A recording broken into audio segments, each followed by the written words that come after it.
Hello guys, welcome back to our channel. நான் உங்க Gopika. So இன்றைக்கி ஆயில் யூஸ் பண்ணாமல் நம்ம ஒரு பிரெட் அல்வா செய்ய போகிறோம். ஸோ இதுக்கு நான் 7 ஸ்லைஸ் பிரெட் எடுத்திருக்கேன். ஸோ இதை குட்டி குட்டி பீசஸாக கட் பண்ணிக்கோங்க. அண்ட் ரொம்ப சிம்பிளாக பண்ணுற ஒரு டிஷ் இது. உங்களுக்கு எப்போயாச்சும் சாப்பிடணும் அப்படின்னு தோணுச்சுன்னா நீங்கள் குயிக்காக இதை பண்ணிடலாம். ரொம்ப நேரம்லாம் ஆகாது. இடையில் ஒரு கை ஒரு பிரெட் பீஸை திருடிட்டு போச்சு. இதை ஒரு ஜாரில் போட்டு ஃபைனாக கிரைண்ட் பண்ணி எடுத்துக்கோங்க.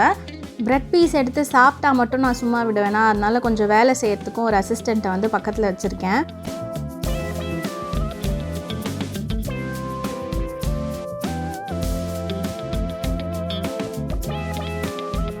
ஸோ இந்த அளவுக்கு அரைச்சி எடுத்துக்கலாம்.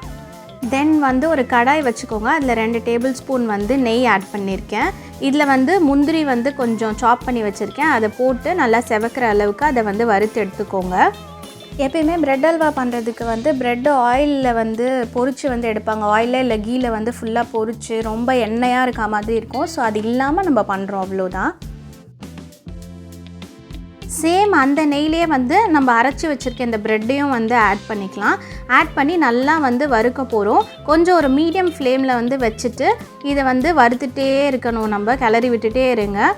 நல்லா கிளறி விடணும். ஏன்னா ஒரு இடத்துல மட்டும் அது ப்ரௌன் கலராக ஆகிட்டு மற்ற இடத்துலலாம் ஒயிட்டாக இருந்துடும். ஸோ ஃபுல்லாக நல்லா வறுக்கணும். கோல்டன் ப்ரௌன் கலர் ஆகிற வரைக்கும் இதை நல்லா வறுத்துட்டே இருங்க.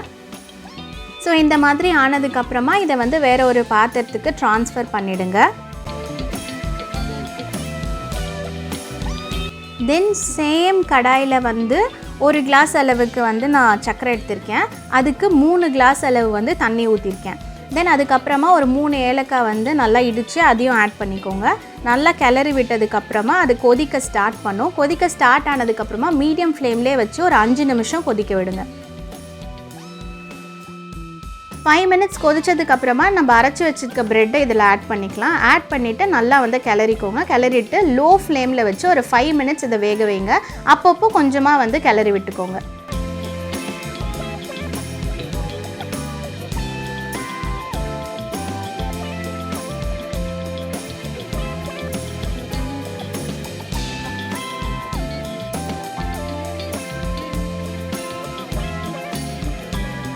ஃபைவ் மினிட்ஸ்க்கு அப்புறமா இந்த மாதிரி கெட்டியாக இருக்கும். நம்ம வறுத்து வச்சுருக்க முந்திரியும் இதில் ஆட் பண்ணிவிட்டு அதுக்கப்புறமா இன்னும் கொஞ்சம் ஒரு 2 டேபிள் ஸ்பூன் நெய் நான் ஆட் பண்ண போகிறேன்.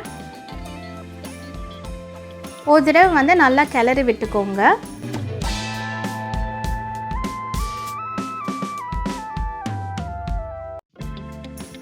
இதில் நான் 1 கிளாஸ் அளவுக்கு பால் ஆட் பண்ணுறேன். பால் ஆப்ஷனல் தான், உங்களுக்கு வேணும்னா ஆட் பண்ணலாம். பட் நல்லா இருக்கும்.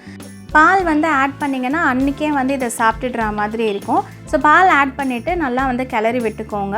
ஒரு 4லேருந்து 5 நிமிஷம் வரைக்கும் லோ ஃப்ளேமில் இதை கிளறி விட்டுட்டே இருங்க. அதுக்கப்புறமா நம்மளோட சூப்பரான பிரெட் அல்வா சிம்பிளாக குயிக்காக ரெடி ஆகிடும். லாஸ்ட்டாக என்னோடய அசிஸ்டண்ட் டேஸ்ட் பண்ணியிருப்பாங்க. அண்ட் அவங்க கமெண்ட் சொல்லுவாங்க, கேளுங்க. உங்களுக்கு இந்த வீடியோ பிடிச்சிருந்ததுன்னா மறக்காமல் லைக், ஷேர், கமெண்ட் பண்ணிக்கோங்க. என்னோட அடுத்தடுத்த வீடியோஸ் பார்க்கறதுக்கு மறக்காமல் சேனலை சப்ஸ்கிரைப் பண்ணிக்கோங்க. நான் அது வரைக்கும் எல்லாரும் எப்பயும் ஹாப்பியாக இருப்போம். பாய். நல்லாக்கா? எப்படி இருக்க? சூப்பர்.